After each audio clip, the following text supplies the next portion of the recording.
Here's a question for you. When you're meeting with a seller, what value do you bring as an agent over and above what that client, customer, seller can potentially get on their own?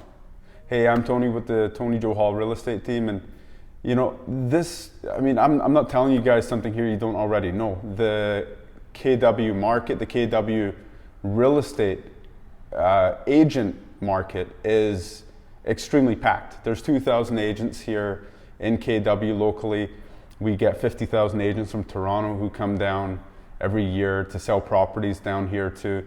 So it's become very, very competitive. It's become a very competitive environment. There's actually not too many industries in this country that are more competitive than real estate. Think about it. There's not a Tim Hortons.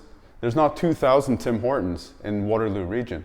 There's not 2,000 McDonald's. There's not 2,000 home inspectors. There's not 2,000 lawyers, but there's 2,000 realtors. So it is an extremely competitive environment. So the question now becomes, what is it that you can do that other people can't do? When you're meeting with a seller, what is your value proposition? What is it that you bring to the table that they can't bring or that maybe somebody else can't bring? Yes, you know what? It's important that sellers do their due diligence and they qualify the agent who they're bringing through their home to potentially sell their biggest asset. But that agent also has to kind of step up to the plate and talk about, you know, their track record, talk about their unique selling proposition, talk about, you know, the company perhaps that you lean on maybe has decades of experience, or a team that you work on has decades of experience. You know, these things are all very, very important. But the biggest thing that sellers want is buyers. Sellers don't necessarily want an agent. The agent is a vehicle to get the buyers. So what is it that you're doing today that you are going to try to drive buyers to that seller's property? That's the solution that you got to come up with, because with these other companies like Purple Bricks and other kind of companies that have a different business model, their whole thing is not about trying to bring buyers to the property. Their whole thing is about just putting it on MLS. And the more they talk about that, and the more, not just Purple Bricks, but other companies out there, the more they talk about their business model being just bringing it to MLS, putting a for sale sign out there, the more the consumer seems to think that that's all a real estate agent can do. So why should I pay an agent 5% when I can save money and go with one of these discount companies? That's a big thing that we're facing these days as an industry.